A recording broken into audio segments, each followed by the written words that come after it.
नमस्कार. हॅशटॅग स्नेहलमध्ये आज मी तुम्हाला मुगाचे थालीपीठ, हेल्दी थालीपीठ कसे बनवायचे ते दाखवणार आहे. तर त्यासाठी लागणारं साहित्य आता आपण बघून घेऊया. तर मुगाचे थालीपीठ बनवण्यासाठी आपल्याला 2 मिरच्या, 2 तुकडे आल्याचे आणि 4-5 लसूण आणि जिरं आणि धणे घेतलेत. ते आपण वाटून घेणार आहोत. आणि ते वाटून घेतल्यानंतर आपण जे पाऊण वाटी मोड आलेले मूग घेतलेत तेही वाटून घेणार आहोत. हे बघा, हे आपण जाडसर थोडंसं वाटून घेतलं आहे.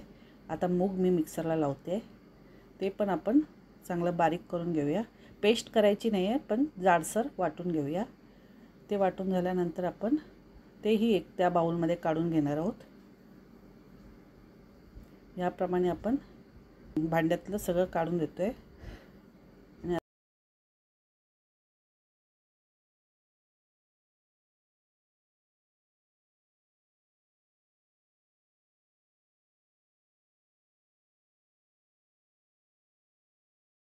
आता एक मोठा बारीक चिरलेला कांदा आणि कोथिंबीर टाकली आहे. मीठ, तिखट, हळद आणि ओवा बारीक करून टाकलं आहे.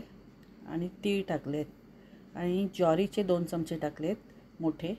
आणि तांदळाचं पीठ टाकलं आहे 1 चमचा. 1 चमचा चण्याचं पीठ टाकलं आहे. आणि बाजरीचे 2 चमचे टाकले आहेत. हे सगळं आपण मिक्स करून घेणार आहोत.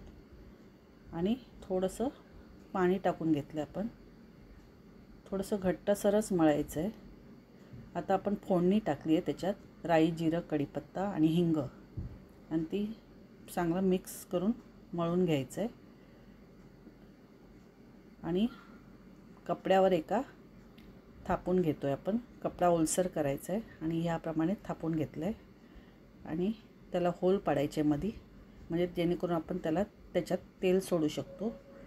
याप्रमाणे आपण ते तव्यावर टाकून घेतलं आहे.